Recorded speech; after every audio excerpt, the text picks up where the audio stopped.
Hey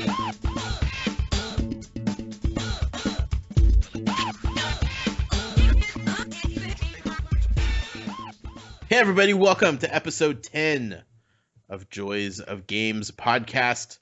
We're recording this on Thursday, February 18th, 2016. This is our week of Xbox, and I am one of your hosts, Josh Brown. I am joined by the man himself, Colin Wheeler. What is up, Josh? Hi, Colin. How are you, buddy? I'm doing good. Ready for this week of Xbox? Yeah, I can't believe we're already at episode 10. It's crazy. I know. I mean, we would be a lot farther if we didn't take a few weeks off there around the holidays. But regardless, we've made it to episode 10, double digits. That's a milestone for podcasts. And we're going strong, man. I think being able to switch it up every week is keeping it fresh for us as hosts, and hopefully for the listeners too. You know, like, we do other podcasts, and it would be tough to kind of regurgitate the same stuff throughout several different podcasts each week. Yep. So being able to focus and hone in on a specific franchise or game or console or whatever, I think is making it easier for me to keep doing this, and I hope it's making it easier for you. Absolutely. But, I mean, as we kind of alluded to last week, wouldn't it be nice if just every week was the Nintendo week? It's the easiest week for sure. I mean, there's the most history there. I think we also have like a little bit of bias towards Nintendo versus other brands. So it would be hard to come up with a game every week that we loved that was coming out. I mean, except this month, like, there's a plethora of games. Yeah. But we're going to get to that point where it's just like, there's no more Nintendo games to talk about. 5 months later, now there's a bunch of Nintendo games. Right. The entire show will just be looking in the past of how good Nintendo games used to be. Yeah. The last 30 years of Nintendo games. But I digress. This is the Xbox week. Still a good week. It's still solid. And we got some fun things for this show. We kind of, we toy with some ideas throughout the week. We like to plan ahead a little bit, but sometimes it doesn't always happen. And by the time we actually get to recording, it kind of feels like whatever we had thought in our heads the week was going to play out as, it's completely different. And I'm okay with that. Yeah. That also keeps it fresh. Yeah, I think it would be boring if we're just like, well, gotta do Gears of War because that's the next big Xbox franchise. It's like, no, we don't have to. We could be better than that. We could be more creative than that. Before we get on, though, we got to do something. We got to take care of something that we completely neglected. When I say we, I mean I.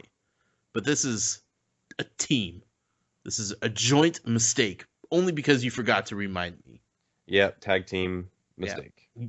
Yeah. When one tag team member gets pinned, they both lose. It's not elimination here. This is, one pinfall equals both tag team partners losing the match. It's how it goes. I didn't necessarily tell you or ask you to remind me last week. Regardless, you still didn't. Well, I got your back for the next time. Right. The next time. We got to fix what's going on here, though, because I made a huge mistake. I promised that we were going to do a giveaway. We were going to announce a winner. We were going to give away a $20 gift card to somebody, only because they went on to iTunes and they left us a review. That was it. That was the only thing people had to do, was go over to iTunes, click on some stars. Didn't even matter what the stars were. Add some words to the review. Do you have to add words? Do you have to write anything, or can you literally just add stars? I think you can just do stars Yeah? if you want to. Like, if you don't want to write any like comments or anything Sure. like that, you can. So You'd think they'd have like a 10 character minimum or something, just to ensure that there's real people behind it. But maybe. I've never looked into the logistics of how iTunes reviews work. Regardless, we asked you, the fine listeners, to go over to iTunes and leave us some reviews. It helps us get noticed as a podcast. It turns more people on. We gain more listeners. We have more interaction with the community. The community grows. It's better for everybody. So all you had to do is go over to iTunes, leave a review, and we are going to pick a random winner from those people that went and did that, and give them a $20 gift card of their choice, whether it be PlayStation Network, Xbox Live, eShop, Amazon. I'm going to cut it off at that, because if we start going to like $20 like Jelly of the Month Club gift certificates or something like it's going to be wait. That's an option? Jelly of the Month Club? No, I'm taking it off the table. 5 stars for Joys of Taking it off the table. Also, I don't think there's any Jelly of the Month options that are that inexpensive, because I think you're paying for some top quality jelly. It's Concord grape jelly, isn't it? Possibly. Who eats grape jelly? Really? You're not a grape jelly fan, are you? Yes, of course. What? Grape and strawberry. Those are my jellies of choice. Well, strawberry for sure. That's a given. Grape, man. Grape, you got peanut butter and jelly. Perfect with grape jelly. Perfect. I don't know if I could get behind that. I don't. Well, you should, because it's the correct way to eat a PB&J. Let me tell you about blackberry. No, I don't want to hear about blackberry, because grape is the proper way. How do you feel about what's it called? It's not jam or jelly. What's the other third spread that wants to be a jam or a jelly, but it's not quite? Jam or it has like a fancy sounding name. And it's molasses? Usually, not molasses. It's usually like has like orange, and then it has like the zest of the orange in it. So it's like super textured. You have no idea what I'm talking about? No, I don't know what you're talking about. Stay away from it. If you ever come across it, just stay away. This sounds like some hippie stuff, man. I don't know about that. Yeah, they try marmalade. That's it. Yeah, they try to play it up. They're like, thick. Look at all this extra stuff we got here. Look at this orange zest. Spread the marmalade on the pancakes. Zest. I mean, the only texture you should have is the peanuts and the crunchy peanut butter. What? Are you kidding me? Oh, you're a smooth peanut butter and grape jelly type of guy? Why would I want my sandwich to be crunchy? How are we even on a podcast together? This is smooth peanut butter and grape jelly? Yes. You're a monster. For a smooth and delicious sandwich, I have to have it cut in triangles before I eat them as well. Do you remove the crust?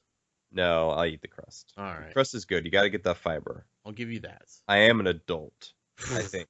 Well, some nights. If I want crunch, I'll put a little bit of potato chips in there and eat that. That's super good. Doritos. I haven't tried Doritos. I might have to try that sometime. Yeah, Doritos. I could see that being really good. Because you don't want salt overload. Because you already got the peanut butter. Yeah, but I like it. Crunchy peanut butter, man. No. Crunchy peanut butter. So wrong. No. Where do you stand with peanut butter, banana, and honey sandwiches? I don't like honey. I do like peanut butter, and I do like bananas, though. Have you had peanut butter banana sandwiches? No. I think you need to try that. Yeah? Yeah, that's pretty legit. Okay. Yeah. You could... It sounds good. I mean, it doesn't sound that much different from PB&J. It's just bananas. Right. There's two ways you could do it. You could take a banana and you could cut in half, right? So then you have 2 halves of banana, and then you can cut each half in half. So you're basically quartering the banana. And you could try to fit all 4 pieces on the bread, depending on what size bread you have, what kind of bread you're working with. Yeah. If we're talking like well,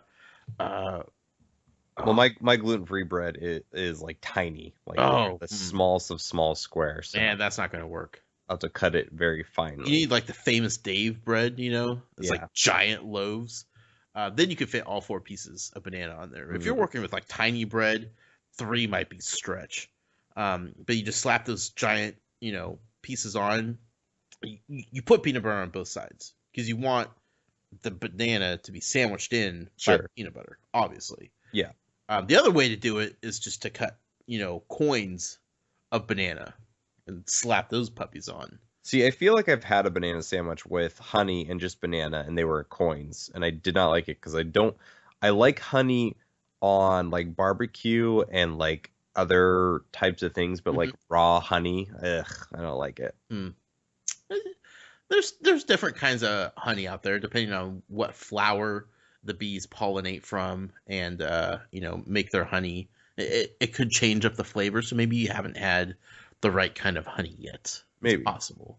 And you don't want to go too heavy with it also, because you don't want it super sweet. This is still a sandwich after all. Yeah. We're not talking dessert here.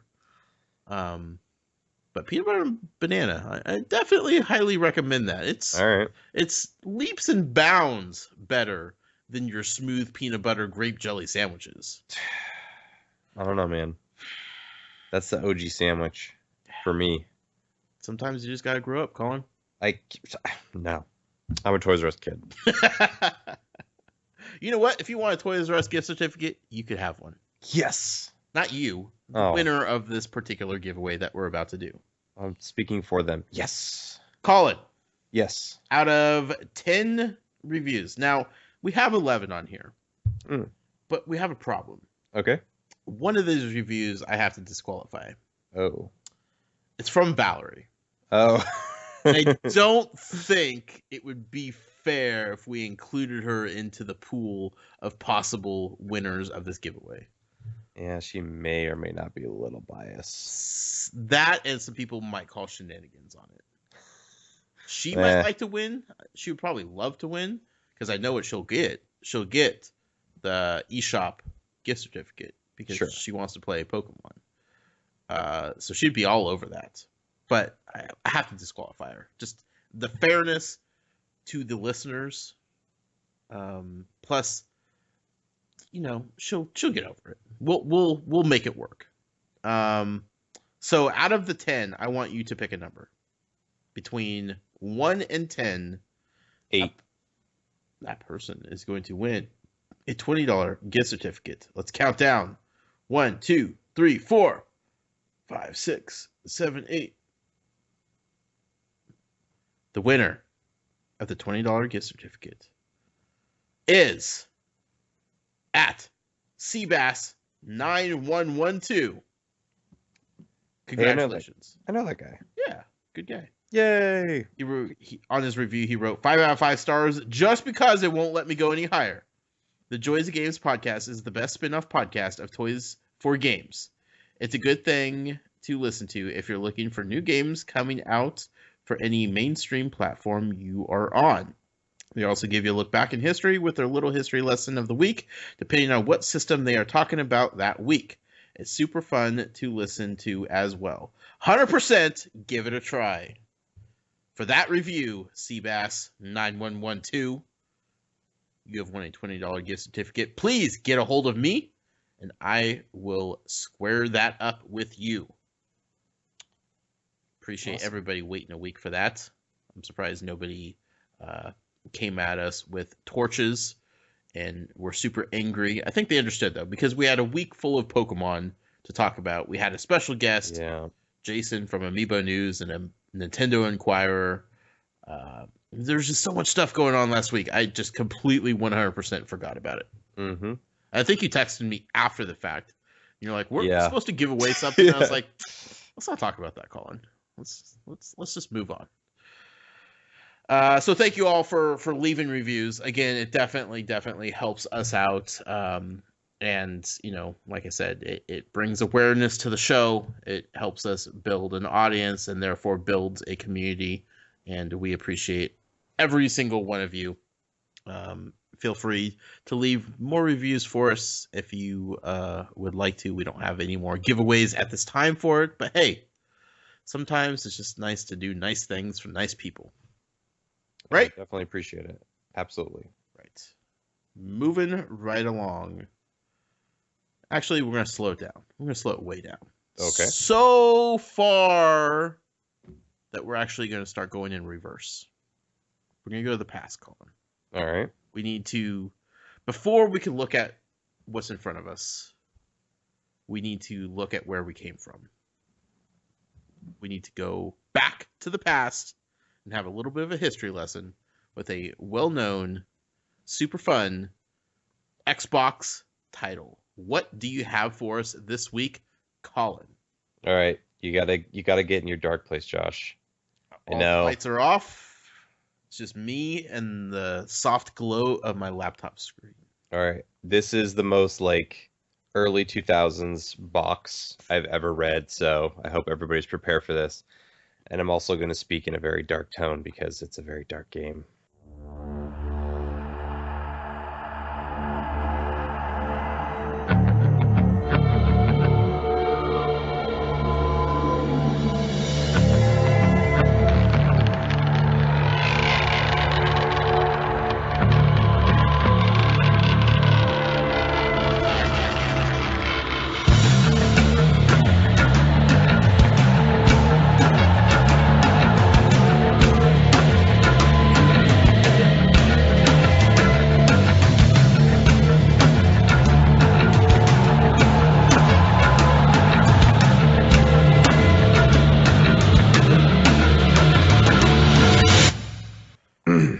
Chills. Science has unlocked the gates of the unknown, a sci-fi horror masterpiece. Doom 3 is like nothing you've ever experienced. Dramatic storyline, pulse-pounding action, incredible graphics, and revolutionary technology combine to draw you into the most frightening and gripping first-person gaming experience ever created. That was on the back of the box, and that is it. A gaming experience unlike anything you've ever experienced, huh? Yeah. So it had like nothing to do with Doom 1 or 2? Did they forget that there were 2 Doom games before Doom 3? Listen. Those don't exist. Minor You know, details. Minor details. So Doom 3's science fiction. It's a survival horror first-person game. It was developed by id Software and published by Activision at the time. It was originally came out for the PC, but then later was ported to the original Xbox by Vicarious Visions, which is the Skylanders developer. Hey, look at that. They're popping up again. The game it's a reboot of the Doom franchise from the 90s. It's set in 2145 on Mars. There's a military industrial conglomerate set up a scientific research facility to search into fields such as teleportation, biological research, and advanced weapon design. However, the teleportation experience inadvertently opens a gateway to hell, resulting in a catastrophic invasion by demons.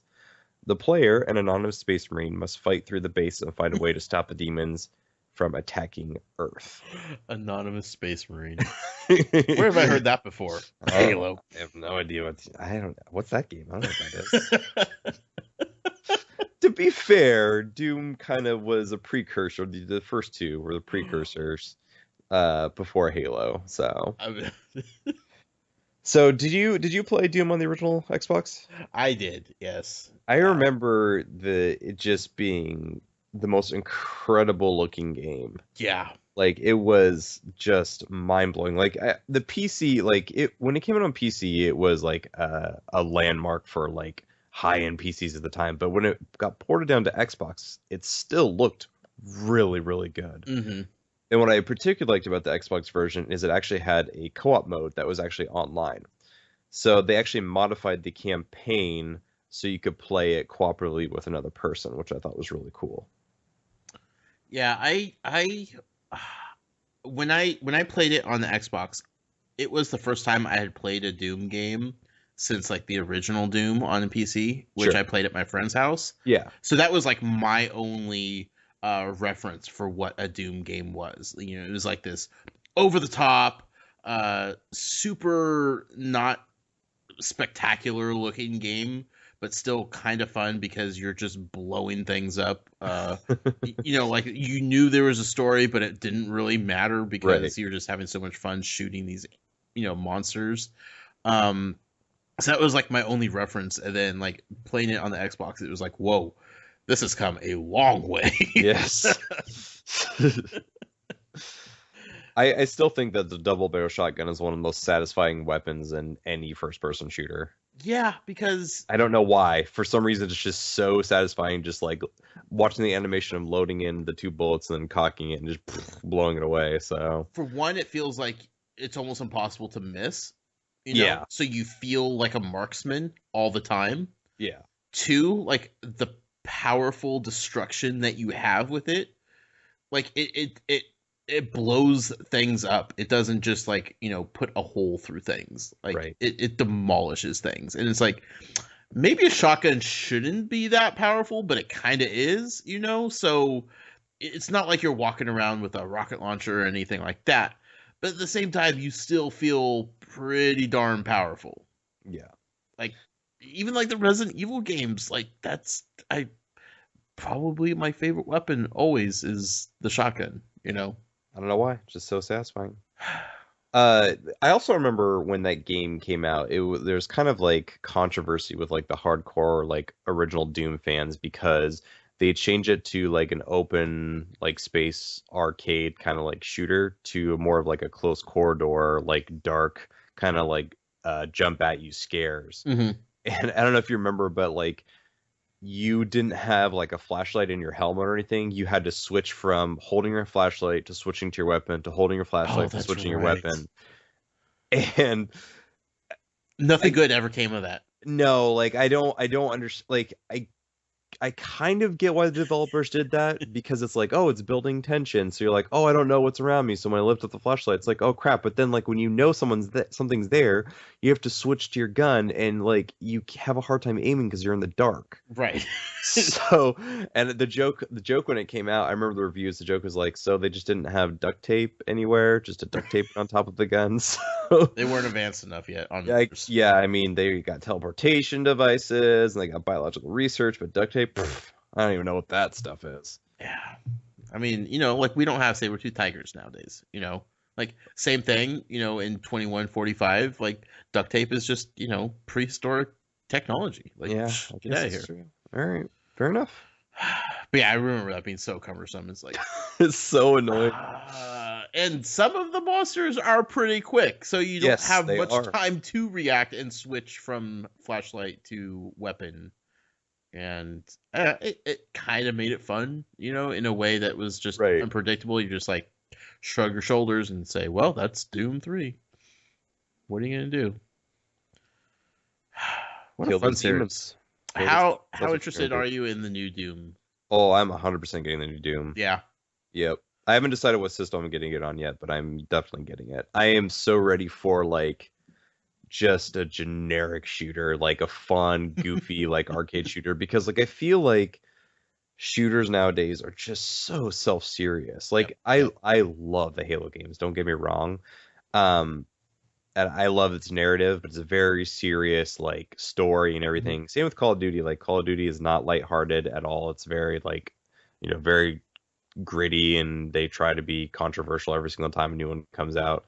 So I'm just ready for like a shooter to just not take itself seriously and be Right. like, we are, you're in here to blow away monsters and progress through the level, Yeah. point A to point B. So I'm very excited about that one. Yeah. I don't need it to be over the top. I just want it to be just mindless, just fun. Right. Like I want to sit down, like be able to maybe listen to a podcast or, do something else while I'm playing this shooter and just walking around and just feeling empowered and not feeling like I'm trying to struggle to survive, but Hmm. just walk through like almost God mode and just, just annihilate things, like especially in that Doom universe because you don't feel bad about killing any of those monsters because they're so hideous.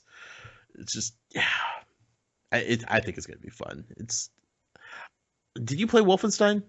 I did. It was fantastic. Yeah. And that's another, I actually, I kind of, it's kind of in the same vein, but it did have a story. But for Right. some reason, that game still felt less. It felt more unique, I guess, Yeah. in the way that, which is funny because like it's an older game, but it seems unique. Like it's an old franchise coming back and it's unique, and that's partly because it's the Chronicles of Riddick guys that made this shooter, and they're fantastic. They also made the original Darkness Hmm. for 360. Um, but yeah, the shooting mechanics definitely made me feel kind of like Doom-esque, but it actually had a really interesting narrative as well. So I guess I could see some kind of narrative to Doom, but I just don't want it to be too much like I don't want it to be as detailed as Wolfenstein was, just Sure. because like Wolfenstein, it's the basis of that game was, Nazi Germany won, and you're basically trying to rebel against that in World War II. So But even, it had a good story, but it never felt like you had to emotionally invest in the no, story, it was kind of up to you to do that. Yeah, like if you wanted to get into it and think about it, it's cool. But if not, like it's still a really good game to Right. play and not worry about too much. Yeah, mechanically it was just awesome. I'm really excited to see what Machine Games is going to be doing next. I'm hoping for a Wolfenstein sequel, but we'll see. Yeah.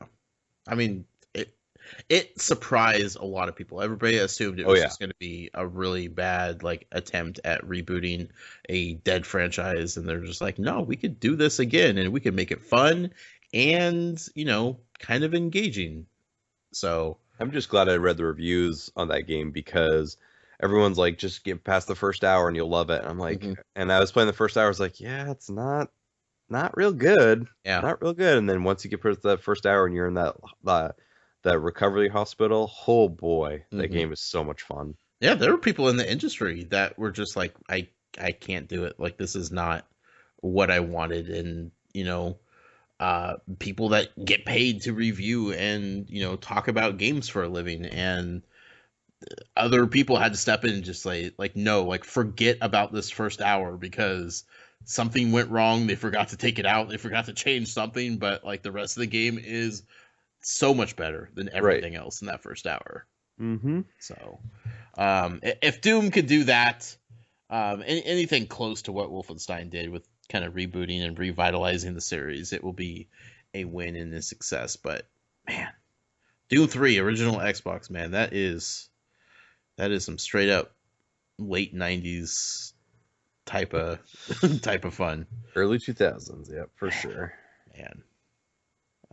I mean, it was early 2000s, but like it still It felt said the very late 90s. yeah. It still I had mean, that late 90s vibe. the box description alone is like, oh man, blow all your enemies apart in the most groundbreaking game ever made. It was Thanks, marketing team. TRL generation. Yeah. Coming up next, we got Doom. With a cover by Britney Spears. Oh, well, yeah. And Limp Bizkit. Oh, cool. Actually, it would have been Smash Mouth in this case, wouldn't it? Probably, yeah. I mean, yeah. Smash Mouth. Man, those are interesting days. We've come a long ways, and hopefully so has the Doom franchise from Yes. Doom 3. But it was so fun. It was a good game, and it was proof that games that were typically known as PC games could make the transition over to console experiences and be just as fun. Right. That was something we didn't have a lot of that day. Mm-hmm. Day. So most console experiences were just that, and most PC experiences were just that. There wasn't a lot of crossover. So good times, man. Good times. Mm-hmm. Speeding up here to present day. Before we talk about a game, we got to talk about a little bit of controversy, and we have to put our own spin on it. And Okay. we need to tell some people to calm down and relax and have fun, because man, I don't understand what's going on here. But Quantum Break, it's a game that's coming out later this year, fall. No, it's coming out in April, I believe. Oh wow, sooner than that. Like the first week in April. Okay. For some reason, I was thinking it was a fall game, but maybe I'm thinking of something else. Nope. So Quantum Break is coming out. It was announced as, and up until now, has always been assumed to be an Xbox One exclusive. Sure. Fine. No big deal. Xbox fans rejoice. If you're in the console wars, which you shouldn't be because that's ridiculous, but it was like one more exclusive for Xbox fans to hang their hat on, say, we have this. It was recently just announced that it is no longer an Xbox One exclusive. It's coming to PS4? No. Wii U? No. Mac? No, not even that. Ouya. Possibly with Yes. a ROM, maybe. I All right. don't know how Ouya works. Why don't we have a fourth week of Ouya? I keep telling you that. Dreamcast. Much better option than the Ouya. Yes. Longer life cycle, Yes. which doesn't say much. A couple months more. Which is sad. Sad. No, it's coming to PC. Not just PC, but coming to the Windows Marketplace. Oh. Because guess what? Microsoft owns both. Man, why did I buy my Xbox One? I know, if you could just play it on the Windows Marketplace. So ridiculous. So the controversy is that some people, the vocal minority, are upset that what they thought was going to be an Xbox One exclusive, that you could only play it on the Xbox One, they are upset that people will now have the option to play it on the PC on the Windows 10 Marketplace. As if that affects them in any way, shape, or form. It's almost like they felt like they were special and privileged to have this game, and now they're worried that PS4 owners are just going to go on their computer and be able to play it also. Again, it doesn't affect anything. But what started this controversy is somebody like tweeting out to who did he tweet at? Do you remember? Phil Spencer. Phil Spencer. And said something along the lines of he was canceling his pre-order of Quantum Break because it is no longer an Xbox One exclusive, and he feels lied to and betrayed and et cetera, et cetera. Oh. And Phil Spencer responded back, be like, "You're mad that other people are going to get to play this game? Okay. That doesn't make sense." Yeah, I don't get it, man. I do not understand what the problem is. I'm trying to rationale to play devil's advocate for you. Like, a little bit. I'm trying to. Mm-hmm. So, as an Xbox owner, we have Halo, we have Forza 5, we have Gears of War, we have Sunset Overdrive, we have Rise of the Tomb Raider temporarily, we have Ori and the Blind Forest, we have Cuphead coming out, we have Dead Rising 3, all these exclusives already. So why are people upset?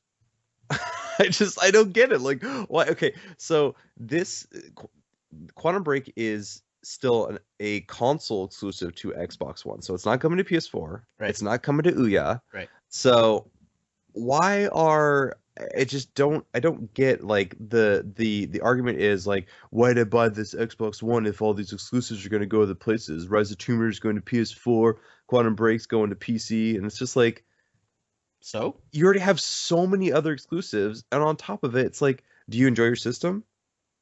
Yes, you do? Okay, then there you go. You justified your purchase. Right. It doesn't make any sense. And, like, honestly, it's like one of those things, if Quantum Break came to PS4, I still wouldn't be upset. Like, I'm primarily an Xbox gamer. I have all the consoles, so maybe I'm a little less upset about that. So if people can't afford to get a PS4 and an Xbox, they're finding justification of basically purchasing their Xbox and sticking with that system. But it's like, but you're not losing anything. Yeah, you're not losing anything. If anything, it's like, this game will get more revenue, which will give more to the developers, and the developers can create something new and interesting next time. And continue to support it. Yes. Wow, concept. The only argument that anybody would have would be if they were taking it away from the Xbox One, right, and moving it over to the PC or to the PS4. Because there are people that made their console decisions based on the games that are coming out, that haven't come out yet, but have been announced for their system, exclusives. Because they're just like, I bought the Xbox One for Killer Instinct, and I bought it for Quantum Break, and I bought it for Halo. And, they made their decision based on these exclusive games that they were told were going to come out on their system. Now, if those systems were to suddenly lose specific exclusive games and they get put on the other console that they don't own, then I could see people being upset with their purchase and being upset with Microsoft because suddenly their purchase, the reason why they bought it, is not valid anymore. You know, their justification now actually has a legit reason to be, non-existent. Like if you go in to buy a car with the expectation of being able to drive the car on the road, and then suddenly the city that you live in says, we have outlawed cars on the road and we are going to horse and buggy system, then you would be super mad that you just bought this car from the dealership, right?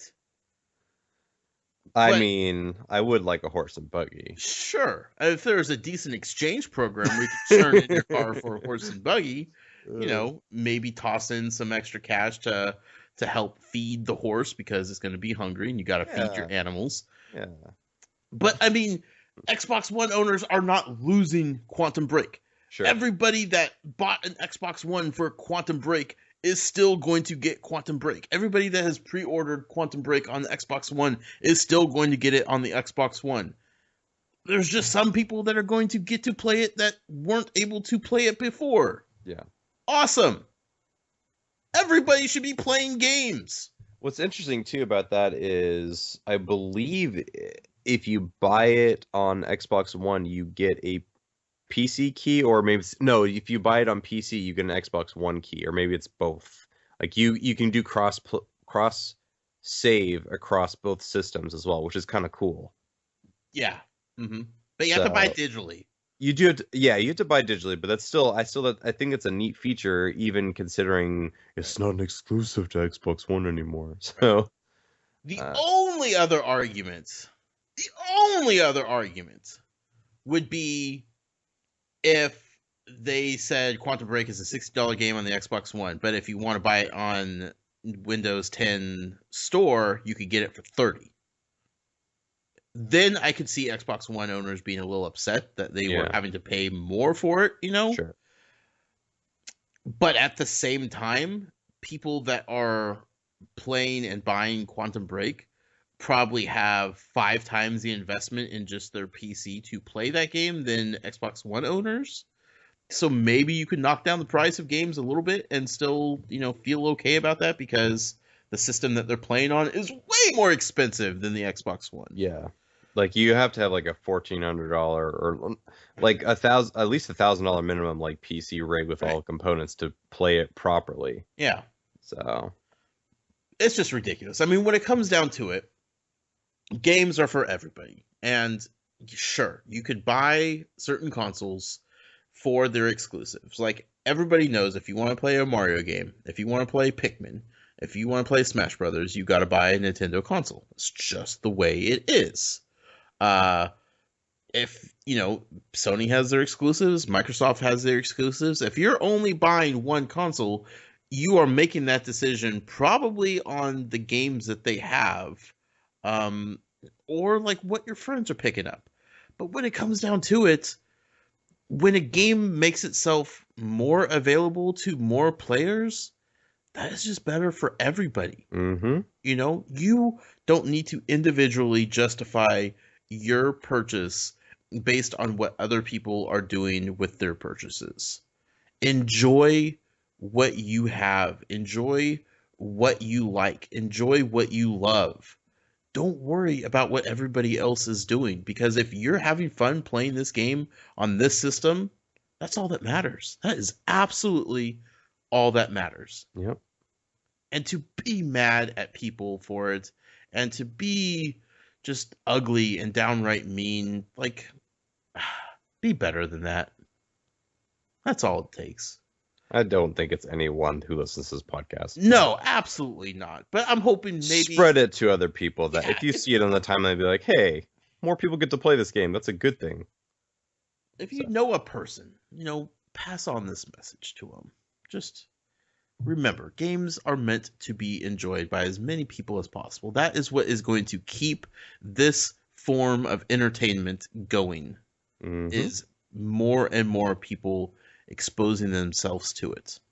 Everybody likes to bash mobile games, and rightfully so. Most of the time, there's a lot of just garbage out there that people play. But at the same time, there are people that would consider themselves gamers because of those crappy little phones or crappy little games on their phones that, they wouldn't be playing if it wasn't because it was on their phone. Mm-hmm. There are people that would never touch a video game but will spend hours and hours playing Candy Crush or Angry Birds or whatever. And it's like, you know what? That's just making the opportunity for more games and better experiences to reach a broader audience. So that's all we got to say about that. Just enjoy what you have. Indeed. Love it. Love it to death. Don't worry about what the next person has. Worry about you. Speaking of Xbox One exclusives, we have a fun game to talk about. Yep. This game isn't necessarily new.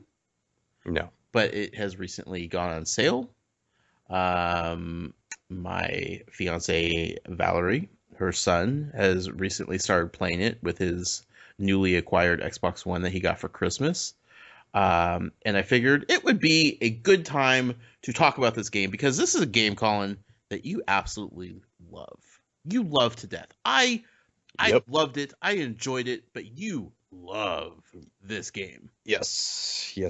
And that game is Sunset Overdrive.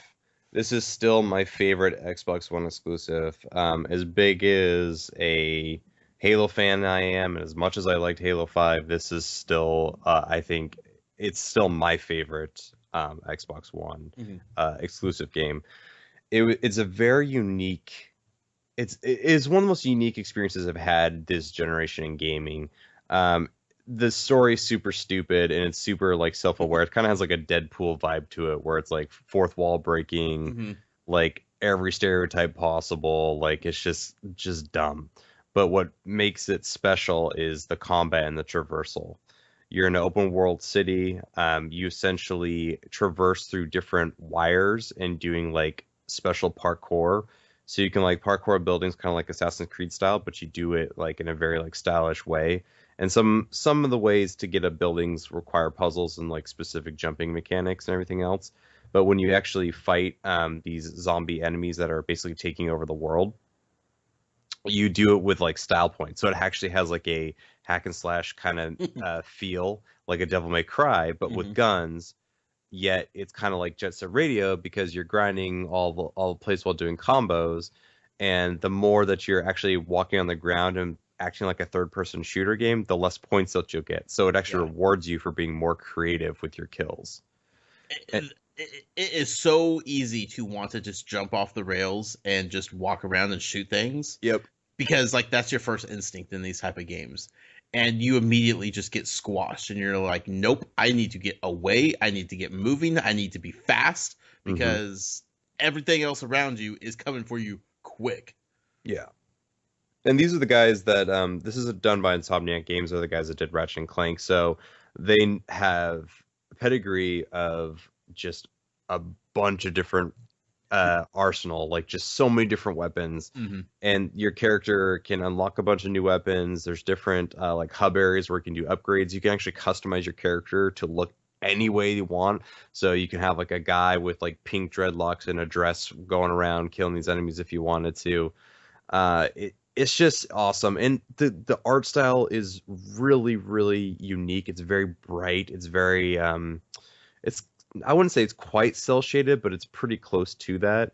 And I was actually reading an interview with Tim Price, the founder of Insomniac Games, and he was saying in the middle of the development of Sunset Overdrive, it was actually supposed to be like a dark, grittier game, kind of like Dead Rising was. But a couple of the lead designers actually had children during the process of making the game, and they just didn't want to make another sad and drab game for people to play. They wanted to make something happy, right? And something like, but with the same kind of core concept. Like it's still zombies taking over the city and stuff, but they wanted to brighten it up a little bit. And Another unique feature that I really liked about this game is it's an M-rated game, but it actually has a filtering system. So I was actually able to play the whole game in front of my son. So it bleeps out all the swear words and it turns any kind of blood into like basically it's like paint. Like goo. Yeah. It's Yeah. like, oh, So Splatoon. yeah, exactly. So it's just such a great game. And like I said, the story is kind of a throwaway story, and I think that's on purpose because they're just trying to be goofy, but really the gameplay is king here, and Yeah. it's just fantastic.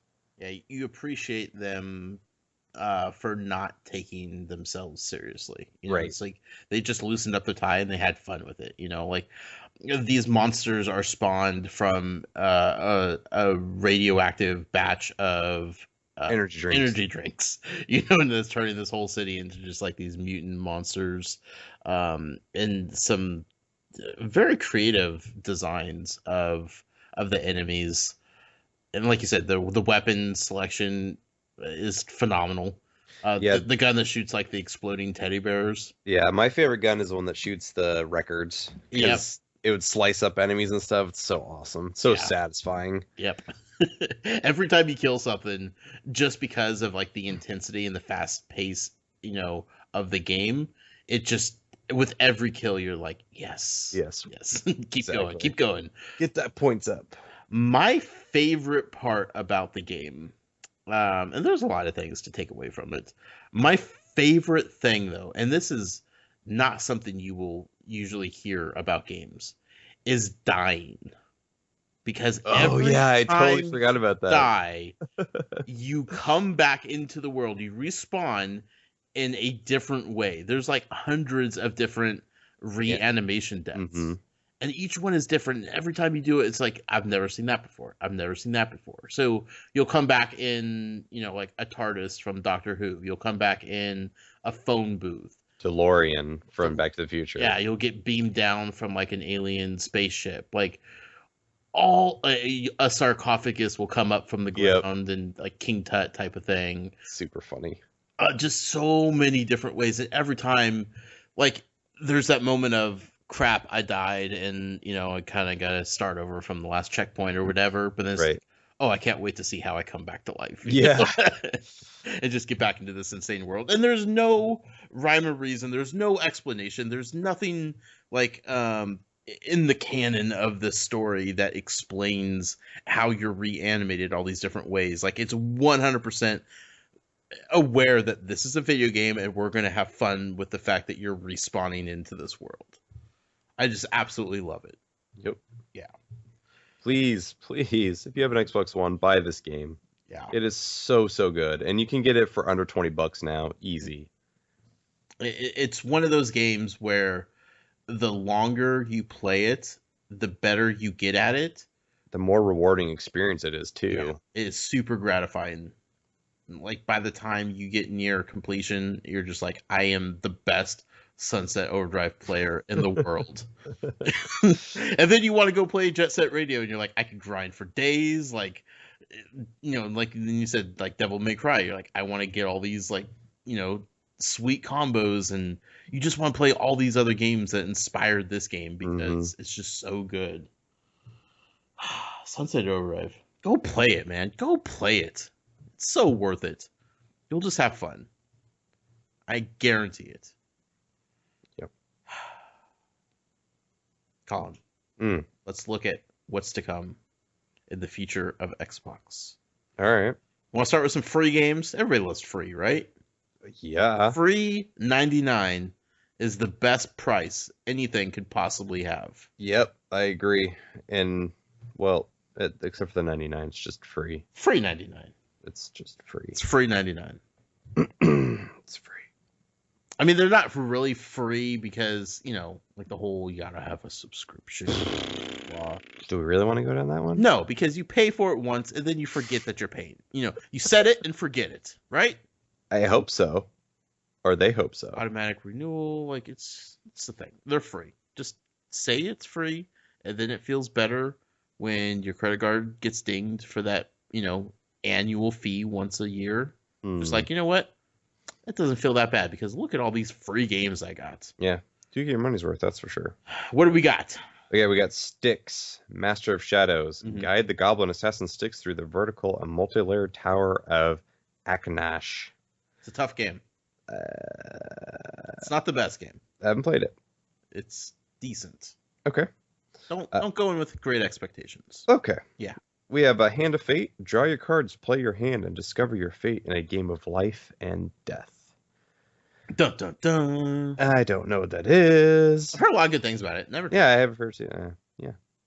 Z Heroes, a return to good old days of side scrollers. That's literally all the description says. That's cool. Z Heroes. Didn't we look that up in the last time? We did. I don't remember. I think that was also the same episode we were talking about the space giraffes. So. Oh yeah, the Space Draft game. Yeah. Maybe. Here's the description for Gears of War 2. Attack the Locust Horde. Period. This is on Xbox.com, just so you know. That was their description of. Literally says attack the Locust Horde. Period. Do they just assume you know what Gears of War is? I mean, I assume. Like, that are they you would fighting know. locusts? I don't know. It just says attack the Locust Horde, so whatever, man. Just do it. I mean, Don't you worry your pretty little head. pesticide. It's an airplane crop dusting simulator. It is. And the gears is actually the gears inside of the plane. Right. There's two of them. Right. So, And the war is between you and the insects killing the crops of the farmers. yeah. It's basically like the subplot of Independence Day, you know? Yeah, it's like farming simulator, but in a plane. Right. Yeah. A little bit more action because insects fly around and they're just nasty little critters. Oh, come on. We also have Sacred Citadel. Prove yourself as a warrior by riding terrifying mounts, acquiring earth-shattering skills, and looting powerful weapons. There is 4 times the amount of words in that description as Gears of War 2, and I feel like I know even less about Sacred Citadel. Yeah. So you're welcome. Those are all free.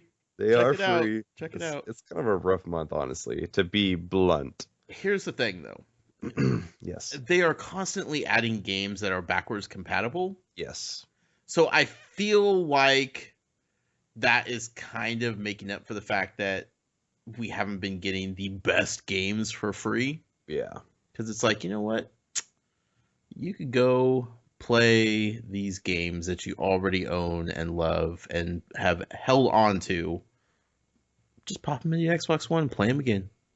Yeah, going back on the Quantum Break thing, Alan Wake is going to be included with Quantum Break, and it's also going to be backwards compatible as well. So I think both games are included, right? Wake and the Nightmare one. Yeah, I believe so.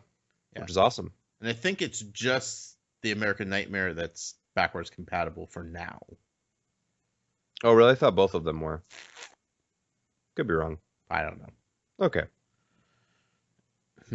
Alan Wake. That's free games. You know, it's whatever. Gears of War 2 is a good one. There are some. I mean, if you like crop, You like crop dusting? Don't crop dust someone else. That's just rude. Or at least say excuse me. Don't crop somebody else's. Don't crop dust someone else's land either.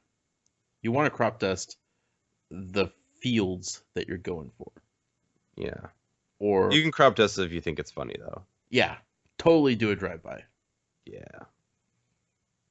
If people are just not satisfied with the free games that they can download, and they're not satisfied with the backwards compatible games that are being added to the list every day, it seems, there is several options coming up for people to spend their money to pick up new games. Mm-hmm. What might some of those games be, Colin? People should pick up Rocket League because it's out now. Finally on Xbox One. Xbox One. Get that dog. It's super good. I love that game so much. I played many, many hours on the PlayStation when it came out. It's basically RC cars and soccer. There's a lot of customization, and it doesn't seem like it's a super deep game, but the more you play it, the better you get at it, and the better you get at it, the more rewarding it feels. So it's easily worth the $20 purchase that it's out for. Yeah, and it's been out on PS4 for a while. People loved it. There are a lot of people playing it. It still has a decent community, but people kind of just moved on. But it seems like there's this resurgence now of people that own both consoles that are picking it up on the Xbox One because they want to play it again, and they want to play it with their friends that weren't playing on the PS4 because they're like experienced and they could guide people to victory. And you could play match after match in Rocket League and have fun, but never like score a goal, Yeah. But that moment when you finally score your first goal is just like such a cool gaming experience. It is. Because it just feels eventually like it's never going to happen. Like some people will have dumb luck and it will just happen like right off the bat. And you're like, cool, this game is going to be super easy. And then it might never happen again. Mm-hmm. But there's those people that are just like trying like match after match after match. It's just like, I need to score. I need to do something. I need to feel like I'm contributing. And then like you finally get one in. You're just like, I am a god. I am the best Rocket League player ever. So good. True story. What else? You got Far Cry Primal coming out. That's coming out February 23rd. Yes. I know you're super pumped for that one. Oh my god. This is a game where nobody thought was going to come out on the day it was announced to come out. Because it was announced like 3 months ago, and everybody's like, there's no way they're making February 23rd. It's happening. Oh, it is so happening. People have it. People are playing it. Like, oh. Have you seen any videos from it? I kind of lost interest after they announced no co-op. I was just like, yeah, meh, I don't care. I watched this video of how you can just befriend different animals. Mm-hmm. And you played Far Cry 3, right? I played Far Cry 4. You didn't play 3? On the island? Okay, I think Far Cry 3 is the only Far Cry I did not play. Oh, man. Because Far Cry 2 really bummed me out, so I didn't want to go back after that. Right. And So then after Far Cry 3's hype was so crazy, I was like, I had to buy Far Cry 4 because I was like, okay, I want to see what's going on with the series again. Gotcha. So you missed out on the Honey Badger experience. Yes. Of Far Cry 3. Yes. Well, now you could train Honey Badgers and become friends with them, which is the best thing ever. Also, saber-tooth tigers and bears and Honey badgers don't give crap. Right. Except now you could make them actually care and love and feel. Man, I'm so. I watched a video of somebody just running around with their torch and just lighting an entire forest on fire. What the? For no reason. Just because they could. That's pretty cool. Yeah. And you could just watch it like burn and turn to ash. And it's like, that's really awesome. If you stream it, I will watch it. I will definitely stream it. And I might have to do share play with you too, just to try it out. Oh, that's the thing. I always forget that's the thing. It's a real thing. It's a real thing. It's a great thing. Have you ever actually used it? Yeah, I played Bloodborne with my friend. Oh. He guided me through like an area I was stuck in, and then I did the same for him. So, yeah. Good to know. We also have Plants vs. Zombies Garden Warfare 2 coming out. That's coming out the same day. Hey. Yeah, the first one was actually really, really fun. I was not expecting anything from that game at all. It was way better than it had any right to. Yeah, it really was. And it's very like Team Fortress oriented, but it also had like a really cool horde mode. And the characters are just so cute looking and the world is so funny. So I'm interested to see how this one is. I probably won't pick this one up day one. I'll probably wait for a sale on that one just because I have so many other games to play. Mm. But I definitely want to check it out. And if you have EA access right now, you could be playing it for free. That's right. So something to consider there, folks. March 1st, we have Mortal Kombat XL, which is the Mortal Kombat X or 10 or whatever you want to call it, with all the DLC and all the different characters, including the upcoming Xenomorph and Leatherface from Texas Chainsaw Massacre, and then there's some other dude that I don't know who he is. So Byrochin. Sure, that guy. And the Triborg. Oh yeah, and the Triborg. That's right. Can't so forget the Triborg. those are the new characters plus all the other DLC characters, which is like Jason Voorhees, and they also had like did they bring Freddy back? No, not this game. Okay. And they had Predator. They had a bunch of different characters that they brought in. So it's all in one package, which is great because I hear the game's fantastic. I still haven't played it yet, but I hear it's awesome. I think it has all the costumes and everything also. So it's like it's basically the Game of the Year edition. Right, the complete edition or whatever. Right. Yeah. Like if you've been waiting for whatever reason, like if you're ever to pick up a version of the game, this would be the version of the game to pick up. Mm-hmm. We have The Division coming up March 8th, which is a new Tom Clancy game. It's kind of persistent world, open world RPG shooter, kind of like Destiny, but in third person perspective.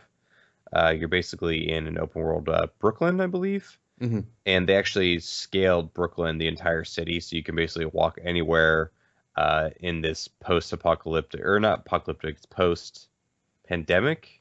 Yeah.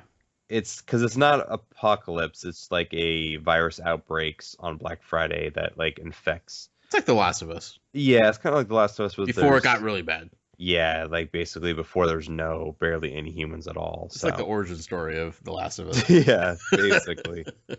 But it looks really cool. It looks interesting. I definitely like that it has like RPG elements to it as well. Mm-hmm. March 11th, we have Hitman, which from my understanding is going to be episodic. Right. So that'll be interesting. I think Hitman, as I'm more interested as this experiment of how they're releasing it than I am in the game itself. Mm-hmm. I like the Hitman games. They're fun. They're interesting. They're basically sandboxes of murdering people. Right. You can choose how you can do so many different things on how to kill people. So Hitman's always been a fun game. From what I've heard about this version is it's kind of like a return to form for the character. Oh, cool. Like the last few games have kind of strayed away from what made the original Hitman game so good. So it's kind of going back and to those first Hitman games that people like really liked before they started experimenting with the character and changing up things. It's kind of like a throwback to what it used to be. So I feel like Square and Eidos has been really good with their reboots lately. I mean, Tomb Raider was great. Sounds like Hitman's going to be really strong. I would love to see a Soul Reaver reboot as well, because I think that series has been long dormant. Mm-hmm. So, yeah, it's exciting. Yep. That's a lot of games, man. Like, in just a month's time, that is a lot of games. Yeah. And that's just one platform. It's February, 19th, 18th, 19th. It's, we're not even in March yet, and I'm already feeling the stress of possibly too many games to play. Yeah.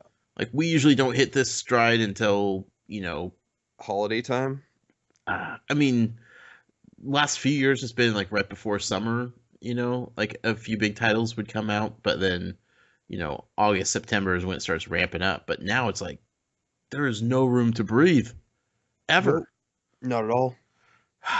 That's okay. That just means there are so many good games to play that you have choices all the way around of what to sit down and enjoy. Yeah.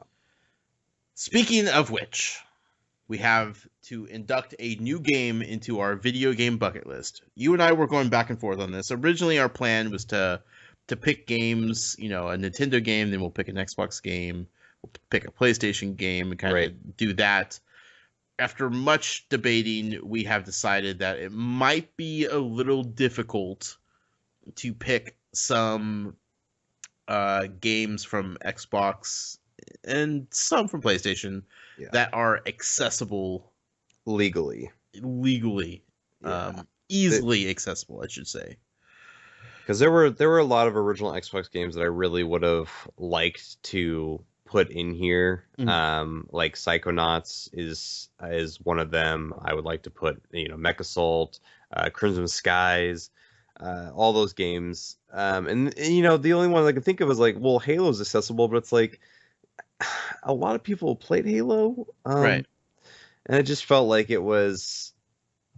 I didn't feel like it fit just yet, anyway, in Sure. that sense. So I think like our decision to go with a universal bucket, so to speak, Hmm. for in games that are still accessible to basically anyone, um, is the better route to go. Yeah, because it's not just us picking a game and saying you should play this. Done in the story. Like we want you guys to actually make an effort to play these games, with us, and then enjoy them as we're enjoying them, throughout the month. Because if we just pick games, then we could pick anything. It wouldn't even matter. But we're trying to make these accessible to you guys, the listeners. As easily as possible so that you can play them with us. So Yeah, that's kind of where this decision came from. 100%. I definitely want the conversation to be both ways. I don't want it to just be just you and I Right. chatting it up because we have the same opinion. We've talked about these games before, but like the more people write in, the more we can talk about it, the more interesting conversations come up as well. And to that same point, I don't want people to say, I remember playing this game 10 years ago. It was cool. Like, no, I want you to say, I played this game in the past, but now I'm replaying it and now I'm noticing this and I'm remembering this. And, Right. I want that revitalization of these games in your head, not just the nostalgic feelings you have for them. Because sometimes our memories get a little faded, and sometimes we remember games a little bit better than they were. Sometimes That is true. they're better as they age. So Hmm. we want those comparisons. So with that being said, we have decided to just scrap whatever platform. We'll still do it in the same amount of time that we have planned out. So in 4 weeks, we will revisit this game that we're going to announce. We'll talk about it, and then the following week after that, we will announce the new game. So we'll keep the same schedule. It's just not going to coincide with the franchise that we're talking about for that week. Sometimes it may, sometimes it won't. It's not dependent on it. With that being said, Colin, Mm. please tell the listeners what the second game of the Joys of Games video game bucket list is. So, Josh, I had a real fever last week, and I also have a real fever this week. I have Pokemon fever, I guess you do. and 20 years of that Pokemon fever. Pokemon Black and White. No, Oh. Pokemon Red, Blue, and Yellow versions. Or So those are green if you're come over in Japan. or green. That's right. I'm talking to you, Celsai. That's right. It's come the uh, eShop versions of them are going to be released on the 27th, I believe. Yeah, next Friday. And or if you have your original Game Boy Pockets to whip out, that works as well. So yes, we're gonna be doing that for the bucket list. It's an important game in history. It's an important game in Nintendo. So I thought it was very appropriate to have these games on this year Right. in our bucket list. So Yeah.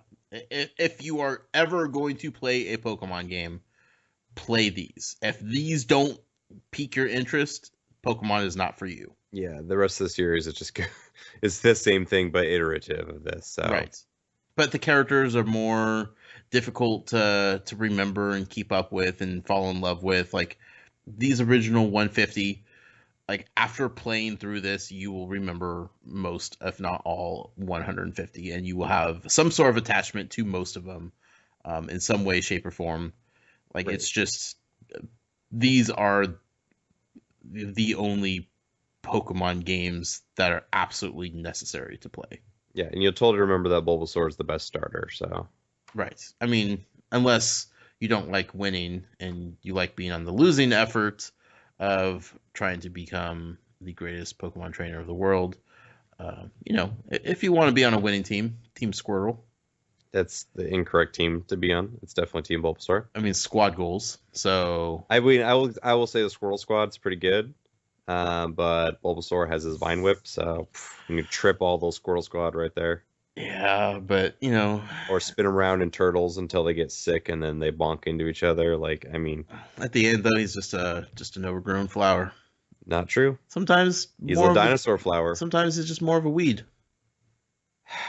You cut me real deep, man. So play these games along with us. Let us Yes. know. Are you playing red? Are you playing blue? Are you playing yellow? Are you gonna be crazy and play through all of them?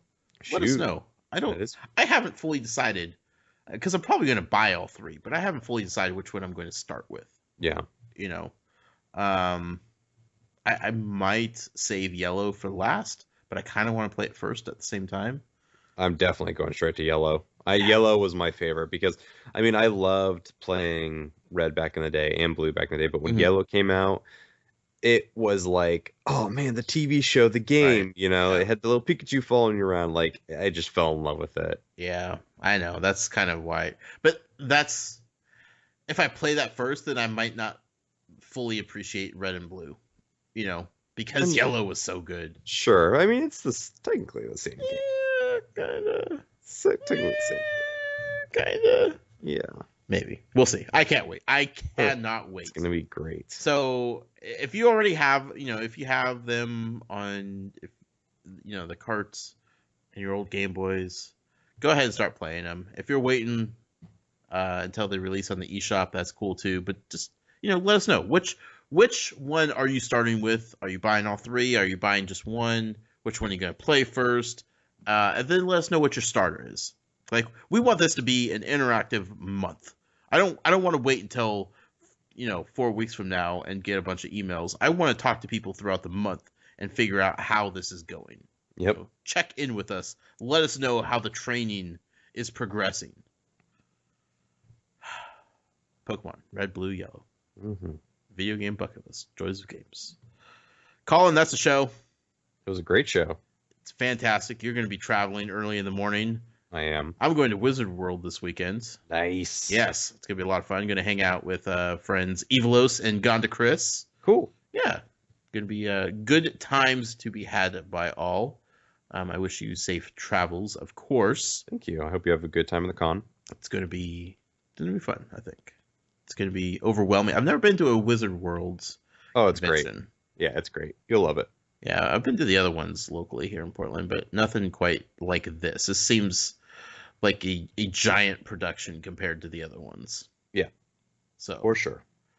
I'm excited. So if people want to stop in, say hello to you on Twitter, what can they find you at?